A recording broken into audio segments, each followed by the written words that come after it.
Hello students, welcome you all on CSC subject wise. बच्चे last lecture में हमने discuss किया था what do you mean by transaction.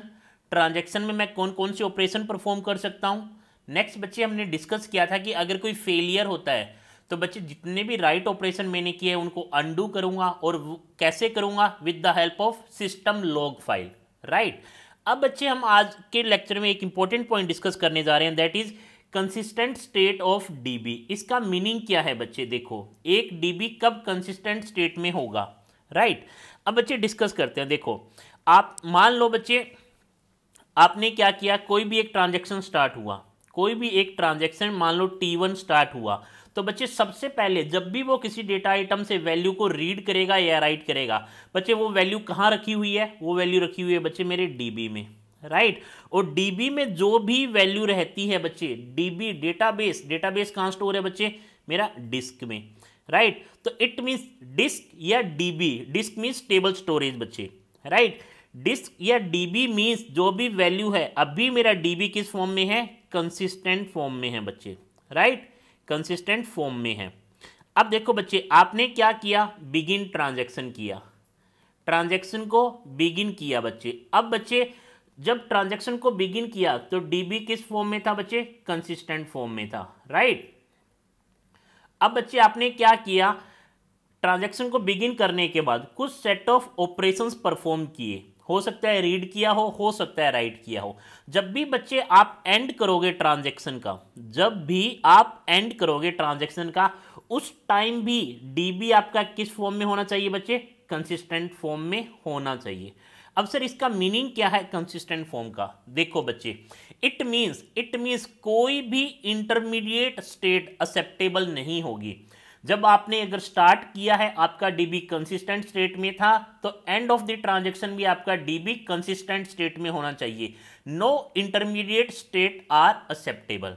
Right बच्चे, it means जब भी कोई ट्रांजैक्शन डीबी के किसी कंटेंट को ऑल्टर करता है, इट मीन्स बच्चे रीड से राइट किया, मतलब कुछ भी किया, कोई भी ऑपरेशन परफॉर्म किया, जब भी अगर किसी ट्रांजैक्शन ने डीबी के कंटेंट को ऑल्टर किया है, इट मीन्स बच्चे डीबी किस फॉर्म में जाना चाहिए? डीबी किस फॉर्म में जाना चाहिए बच्चे? One consistent state to another consistent state.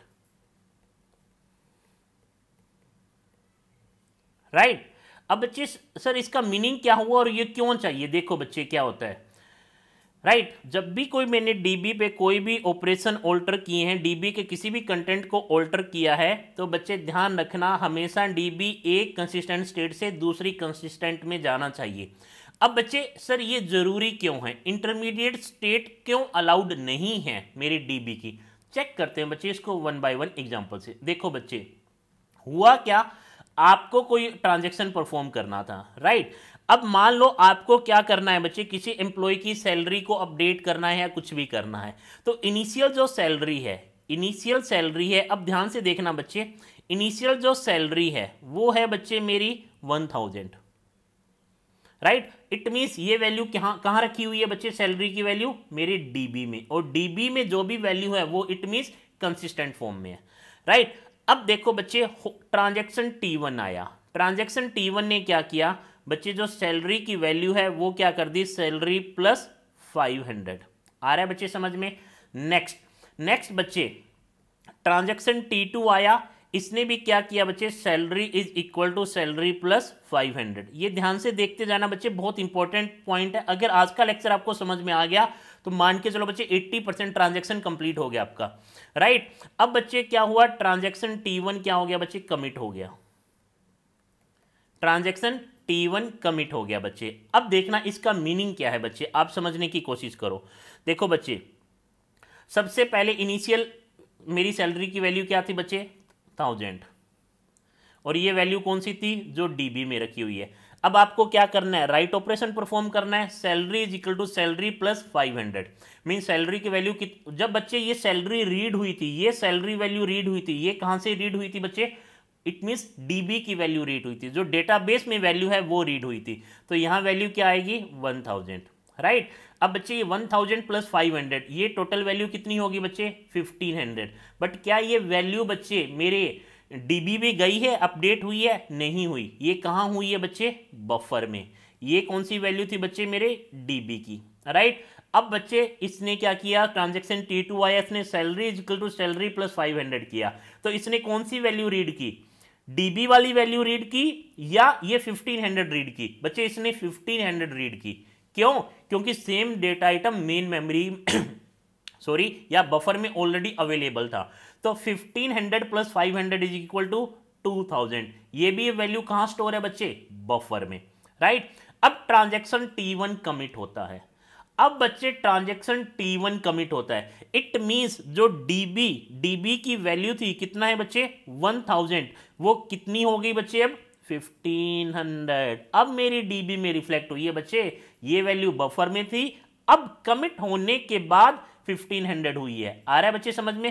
Suppose करो अब T2 कमिट हुआ, क्योंकि कमिट ही बता रहा है सक्सेसफुल ट्रांजैक्शन कंप्लीशन बच्चे, राइट। अब देखो T2 कमिट हुआ, तो अब बच्चे जो डीबी की वैल्यू थी वो कितनी हो गई? 2000। आ रहा है बच्चे समझ में? इट मींस बच्चे जब आपने इनिशियल लेवल पे स्टार्ट किया था इस ट्रांजैक्शन को, जब ट्रांजैक्शन स्टार्ट हुए थे तो वैल्यू कहां से पिक की थी? डीबी में से। फाइनल वैल्यू कहां कंप्लीट हुई है बच्चे? डीबी में। It means one state to another state क्या हुआ है बच्चे? डीबी कंसिस्टेंट फॉर्म में है। आ रहा है बच्चे? डीबी किस फॉर्म में है बच्चे? कंसिस्टेंट फॉर्म में है, इसे कहता हूं कंसिस्टेंट। अब बच्चे कैसे, क्यों रिक्वायरमेंट है, क्यों नहीं है, इसके और एग्जांपल देख रहे हैं। आपको समझ में आ गया होगा, नहीं तो बच्चे एक और एग्जांपल करते हैं, राइट। देखो बच्चे क्या हुआ बच्चे, ट्रांजैक्शन सबसे पहले इनिशियल बच्चे मेरी सैलरी की वैल्यू कितनी थी? 1000। ट्रांजैक्शन T1 आया, इसने क्या किया बच्चे? Salary is equal to salary plus 500। Again बच्चे इसने क्या किया? ट्रांजैक्शन T1 ने फिर से बच्चे salary is equal to salary plus 500 और किया, राइट बच्चे। अब बच्चे अगेन ट्रांजैक्शन T1 ने फिर से salary is equal to salary plus 500 कर दिया, राइट। तो आपको ध्यान रखना बच्चे बफर का मीनिंग क्या है, और बाद में क्या किया बच्चे? कमिट T1 हो गया। अब देखो बच्चे जो ये वैल्यू थी ये कहां पे है बच्चे? डीबी में। और जो भी डीबी में वैल्यू होती है बच्चे वो कौन सी होती है? कंसिस्टेंट फॉर्म में होती है, राइट। अब देखो बच्चे ये salary is equal to salary plus 500, यहां सैलरी की वैल्यू कितनी होगी? 1500। ये कहां हुई है? बफर में। अब देखो बच्चे ये जो वैल्यू है बफर की, ये कंसिस्टेंट नहीं है। कैसे नहीं है? अगर बच्चे अब आपने यहां पे कोई कमांड दी, प्रिंट एफ सैलरी, प्रिंट कराओ सैलरी या डिस्प्ले सैलरी, तो बच्चे क्या होगा? कौन सी सैलरी डिस्प्ले होगी? मान लो 1500, क्योंकि वो बफर में है, बट ओरिजिनल डीबी में कितना है? 1000। तो सेम डेटा आइटम की अलग अलग लोकेशन पे अलग अलग वैल्यू, इसी को मैं बच्चे कहता हूं डीबी इनकंसिस्टेंट फॉर्म में है। बट हमेशा मुझे क्या चाहिए बच्चे? डीबी कंसिस्टेंट फॉर्म में चाहिए। आ रहा है बच्चे समझ में? जब भी आप किसी भी डेटा आइटम पे कोई भी ट्रांजैक्शन कुछ भी कंटेंट को चेंज करता है डीबी को, तो बच्चे डीबी की हमेशा one consistent state to another consistent state change होती है बच्चे, राइट। तो अब ये जो वैल्यू अगर यहां आपने लिख दिया डिस्प्ले सैलरी तो 1500 बच्चे, बट एक्चुअल में डीबी में कितनी है बच्चे? डीबी में वैल्यू कितनी है? 1000। इट मींस बफर की वैल्यू क्या है बच्चे? इनकंसिस्टेंट है, क्योंकि ओरिजिनल डीबी में उसी चीज की वैल्यू क्या है? 1000। नेक्स्ट बच्चे ये, क्योंकि बच्चे हमने डिस्कस किया था कि जब भी रीड या राइट करना है तो आपको क्या करना होगा? मेन मेमोरी से ब्लॉक ट्रांसफर कर, सेकेंडरी मेमोरी से ब्लॉक कहाँ ट्रांसफर करना होगा? मेन मेमोरी में। अब वापिस से आते हैं बच्चे, salary is equal to salary plus 500 means 1500, क्योंकि सैलरी अब कितना है बच्चे? 1500। ये सैलरी इसने कहाँ से रीड की है? देखो ये सैलरी इसने कहाँ से रीड की बच्चे? डीबी से।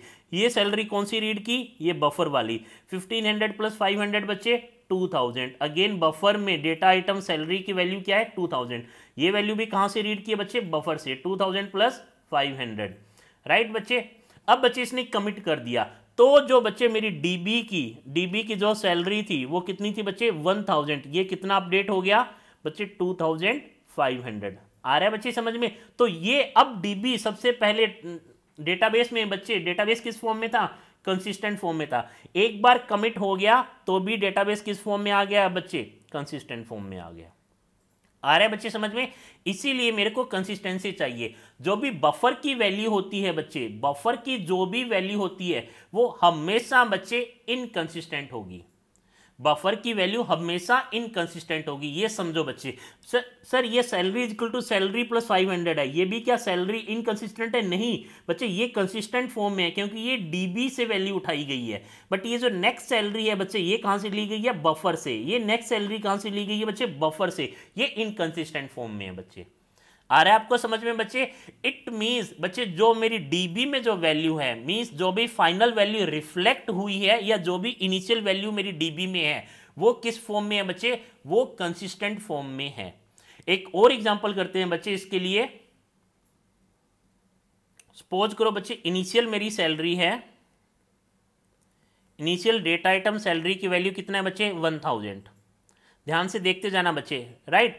ट्रांजैक्शन T1 आया, इसने क्या किया? Salary is equal to salary plus 500 किया, salary is equal to salary plus 500 बच्चे। फिर ट्रांजैक्शन T2 आया, इसने क्या किया बच्चे? Again salary is equal to salary plus 500 किया। आ रहा है बच्चे समझ में?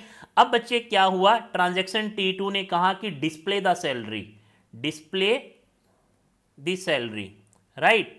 और उसके बाद में बच्चे क्या हुआ? ट्रांजैक्शन T1 क्या हो गया बच्चे? चलो एक बार यहीं पे डिस्कस करते हैं इतने में क्या हुआ। देखो बच्चे सैलरी इज इक्वल टू 1000, ये बच्चे कहाँ है? डीबी में है मेरी वैल्यू। ये वैल्यू मेरी कहाँ है बच्चे? डीबी में। और डीबी की वैल्यू हमेशा किस फॉर्म में होती है? कंसिस्टेंट फॉर्म में। अब आया बच्चे salary is equal to salary plus 500, ये सैलरी कहाँ से आई? डीबी में से बच्चे। इट मीन्स ये भी किस फॉर्म में है? कंसिस्टेंट फॉर्म में। बट एक बार इसमें 500 ऐड हो जाता है तो सैलरी की वैल्यू कितना हो गया बच्चे? सैलरी की वैल्यू होगी बच्चे 1500। बट ये वैल्यू कहाँ हुई है? बफर में, ना कि डीबी में। फिर से बच्चे ये सैलरी कहाँ से उठाई? बफर से। सैलरी प्लस 500 तो सैलरी की वैल्यू कितना हो गया बच्चे? 2000, राइट। ये भी वैल्यू कहाँ है? बफर में। अब बच्चे T2 कह रहा है डिस्प्ले द सैलरी। T2 को कौन सी सैलरी मिली बच्चे? बफर की। तो ये क्या डिस्प्ले हुई? 2000। पर ओरिजिनल अभी सैलरी कितना रहे बच्चे? 1000, क्योंकि डीबी में तो रिफ्लेक्ट नहीं हुई है। डीबी में कब तक नहीं होगी? जब तक कमिट ऑपरेशन नहीं हो जाएगा बच्चे। इट मीन्स यहां इसे क्या सैलरी दिखी बच्चे? 2000। तो ये किस फॉर्म में है बच्चे? इनकंसिस्टेंट फॉर्म में है। क्यों? क्योंकि सेम डेटा आइटम जो कि सैलरी था, अलग अलग लोकेशन पे अलग अलग वैल्यू है बच्चे, इनकंसिस्टेंट है, राइट। अब बच्चे नेक्स्ट देखो, सपोज करो ट्रांजैक्शन T1 है, उसने अंडू कर दिया, अंडू किया। अंडू मींस जितने भी बच्चे, जितने भी अपडेट हुए हैं वो सारे अंडू कर दो। आ रहा है बच्चे समझ में? अंडू किया या रोल बैक किया। अब बच्चे क्या होगा? ये भी अंडू हो जाएगा, ये भी अंडू हो जाएगा। आ रहा है बच्चे समझ में? इट मीन्स बच्चे वापिस से मेरी सैलरी, वापिस से मेरी सैलरी कितनी थी बच्चे? 1000 थी, वो सैलरी अब 1000 ही रहेगी। इट मीन्स बफर की वैल्यू वापिस से क्या हो जाएगी बच्चे? बफर में जो सैलरी वेरिएबल थी उसकी वैल्यू फिर से 1000 हो जाएगी। आ रहा है बच्चे समझ में? इट मीन्स बच्चे जो भी बफर की वैल्यू है, अगर आप रीड कर रहे हो, राइट कर रहे हो, डिस्प्ले मीन्स अकेला रीड करना बच्चे, डिस्प्ले मीन्स रीड करना है। कोई भी ट्रांजैक्शन है उसका काम है डिस्प्ले करना डेटा आइटम को। तो इट मीन्स आप क्या कर रहे हो बच्चे? रीड ए ऑपरेशन कर रहे हो। तो यहां से हमें यह पता लगा कि बच्चे आप चाहे रीड कर रहे हो चाहे आप राइट कर रहे हो, अगर वो बफर में कर रहे हो बच्चे, बफर से कर रहे हो, तो वो बफर की वैल्यू हमेशा क्या होगी बच्चे? इनकंसिस्टेंट होगी बच्चे। आ रहा है बच्चे समझ में? बट अब बच्चे यहां पे आता है main role transaction manager and recovery manager का, right. Transaction manager and recovery manager का, इनका क्या काम है बच्चे? एक्चुअली इनका काम है डीबी को कंसिस्टेंट फॉर्म में लेके आना, राइट। जब आपने कोई भी ट्रांजैक्शन स्टार्ट किया था बच्चे तो डीबी किस फॉर्म में था? कंसिस्टेंट फॉर्म में था। जब आपने ट्रांजैक्शन एंड किया है उस टाइम भी डीबी किस फॉर्म में होना चाहिए? कंसिस्टेंट फॉर्म में होना चाहिए। इट मींस इंटरमीडिएट में आपने कितने भी ऑपरेशन किए हैं डीबी पे, किसी भी डेटा आइटम पे ऑपरेशन कौन कौन से कर सकते हो? रीड, राइट, अपडेट, ऑल्टर, कुछ भी कर सकते हो, डिलीट, राइट। बट ये करने के बाद मेरा डीबी किस फॉर्म में आना चाहिए बच्चे? कंसिस्टेंट फॉर्म में आना चाहिए। इंटरमीडिएट रिजल्ट अलाउड नहीं होगा, इंटरमीडिएट स्टेट एक्सेप्टेबल नहीं होगी बच्चे। आ रहा है बच्चे समझ में? इट मींस बच्चे, अब देखो एक और एग्जांपल से समझते हैं। सपोज करो बच्चे मेरी इनिशियल सैलरी कितनी थी? 1000, राइट। इट मीन्स ये कहाँ पे है बच्चे, डीबी में, और डीबी में तो ये वैल्यू क्या है, कंसिस्टेंट है बच्चे, राइट। अब बच्चे मान लो ट्रांजैक्शन T1 आया, ट्रांजैक्शन T1 ने क्या किया, salary is equal to salary plus 500 किया, सैलरी प्लस 500, तो बच्चे ये क्या हुआ, सैलरी कितनी होगी 1500, तो ये बच्चे कितना 1500 किस में हुआ है, बफर में। बट ये जो सैलरी इसने उठाई है ये कौन सी उठाई थी, कंसिस्टेंट फॉर्म वाली सैलरी पिक की थी, राइट, मींस डीबी की वैल्यू पिक की थी, तो ये सैलरी तो कंसिस्टेंट थी, बट उसमें जब ऐड कर दिया तो वो बफर में वैल्यू स्टोर हुई है, ना कि डीबी में, क्योंकि डीबी में कब होगी, जब T1 कमिट होगा, राइट। अब बच्चे ट्रांजैक्शन T2 आया, इसने बोला कि डिस्प्ले करो सैलरी को, डिस्प्ले करो सैलरी को बच्चे, राइट। अब क्या होगा बच्चे, जब भी आपने डिस्प्ले करवाया तो डिस्प्ले कहाँ हुआ बच्चे, कितनी वैल्यू डिस्प्ले हुई 1500, क्योंकि बच्चे ऑलरेडी वो डेटा आइटम कहाँ रखा हुआ था, बफर में, तो बच्चे सेकेंडरी मेमोरी से वापस से या डीबी में वापस से वैल्यू नहीं लेके आऊंगा। वन न्यूमैन आर्किटेक्चर कहता है कि अगर वैल्यू आपके पास अवेलेबल है, अगर वो डेटा आइटम मेन मेमोरी में बफर में अवेलेबल है तो दोबारा से हम कॉपी नहीं लेके आएंगे, राइट बच्चे।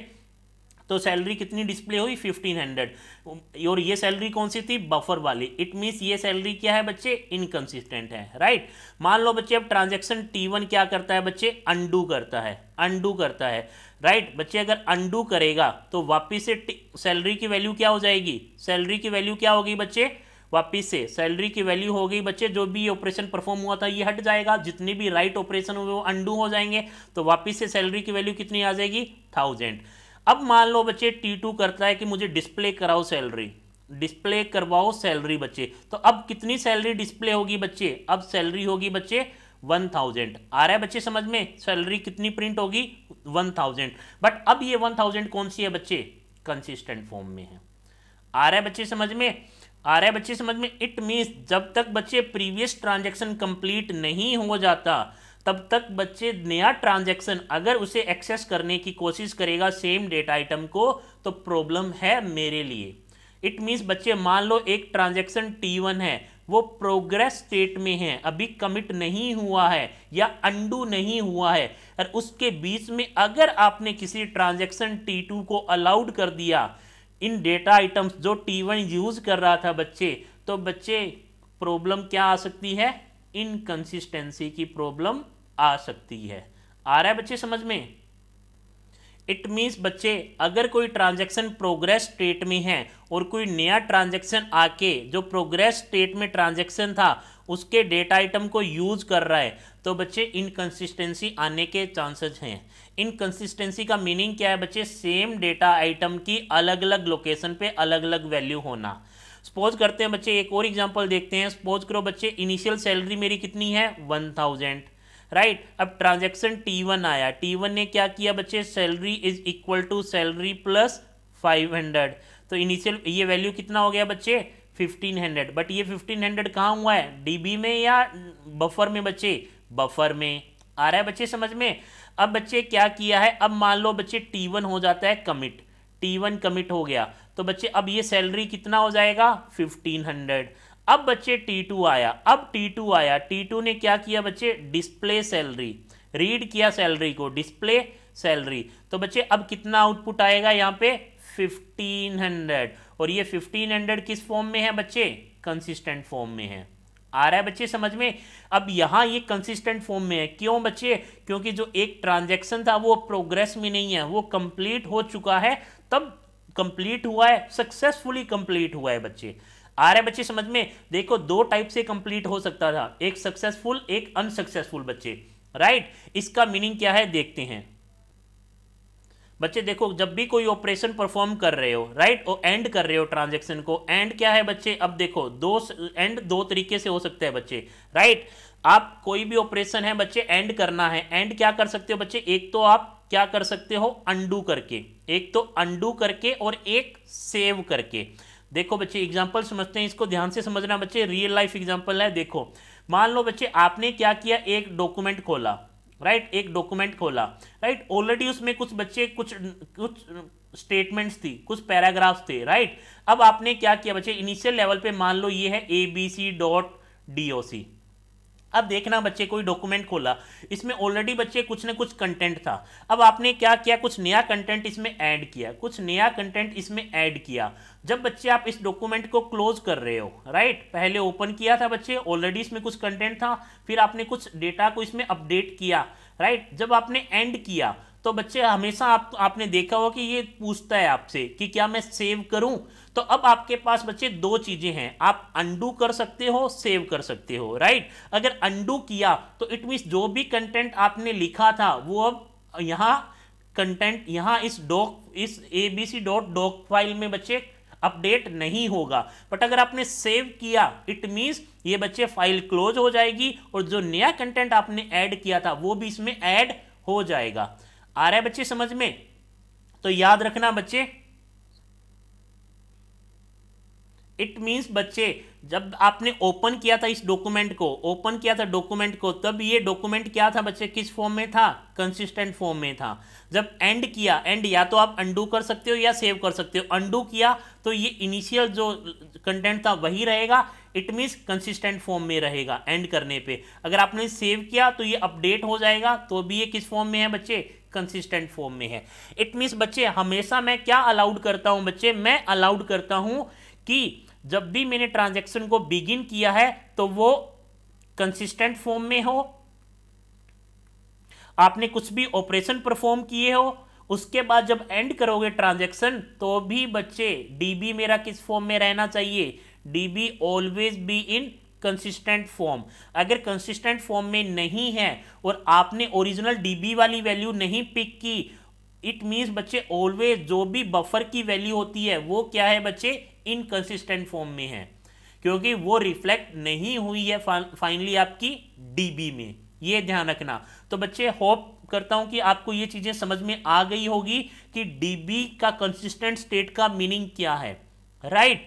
तो बच्चे ट्रांजैक्शन मैनेजर और रोल रिकवरी मैनेजर का यही काम है बच्चे, डीबी को कंसिस्टेंट फॉर्म में लेके आना, राइट। अगर कोई फेलियर हो जाता है तो रिकवरी मैनेजर बच्चे हेल्प करेगा कि कैसे कैसे मैं ऑपरेशन को परफॉर्म करूं कि मेरे को दोबारा डीबी अपनी कंसिस्टेंट फॉर्म में मिल जाए, राइट। इट मींस बच्चे रिकवरी मैनेजर का क्या रोल है कि अगर कोई ट्रांजैक्शन बीच में फेल हो रहा है before performing the commit operation, तो बच्चे ये काम है रिकवरी मैनेजर का कि वो उस डीबी को कंसिस्टेंट फॉर्म में लेके आए, राइट। और बच्चे एक और किसका काम है, ट्रांजैक्शन मैनेजर। इट मींस बच्चे कंसिस्टेंसी को प्रिजर्व करने का किसकी रिस्पॉन्सिबिलिटी है, प्रोग्रामर की, जिसने इस डेटाबेस प्रोग्राम को लिखा है या फिर जिसने बच्चे इस डीबीएमएस मॉड्यूल को लिखा है, राइट। तो बच्चे प्रोग्रामर जो होगा जिसने इस डीबी या डेटाबेस मॉड्यूल को लिखा है बच्चे, या जिसने ये डेटाबेस मॉड्यूल को एनफोर्स किया है इंटीग्रिटी कंस्टेंट्स के लिए, तो ये उसकी रिस्पॉन्सिबिलिटी है कि ये हमेशा प्रिजर्व करे कंसिस्टेंसी को, राइट।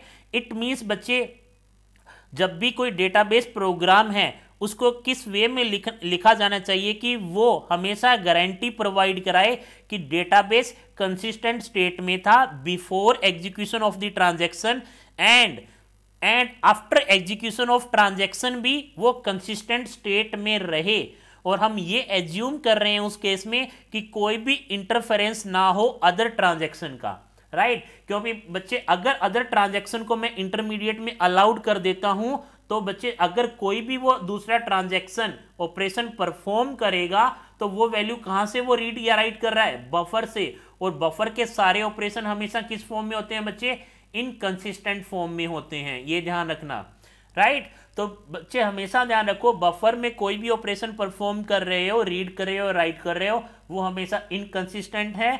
बट बच्चे अब ट्रांजैक्शन मैनेजर या प्रोग्रामर या बच्चे रिकवरी मैनेजर का क्या काम है, डीबी बिफोर ट्रांजैक्शन स्टार्ट बच्चे डीबी कंसिस्टेंट स्टेट में है तो अब at the after end of the transaction भी डीबी किस फॉर्म में हो, कंसिस्टेंट फॉर्म में हो, राइट। तो ये इंपॉर्टेंट पॉइंट है बच्चे, अगर आपको ये पॉइंट समझ में आ गया हो तो नेक्स्ट लेक्चर बहुत इजी होने वाले हैं, राइट। तो नेक्स्ट लेक्चर में हम देखेंगे बच्चे कि कैसे कैसे क्या क्या प्रॉब्लम आ सकती है कि अगर एक ट्रांजैक्शन प्रोग्रेस में है और दूसरे ट्रांजैक्शन को मैं अलाउड करता हूं कि आप उन डेटा आइटम्स को रीड या राइट कर सकते हो जो ऑलरेडी प्रोग्रेस ट्रांजैक्शन उनको यूज कर रहा है, तो क्या क्या प्रॉब्लम आ सकती है, राइट। मिलते हैं बच्चे नेक्स्ट वीडियो में। Thank you so much.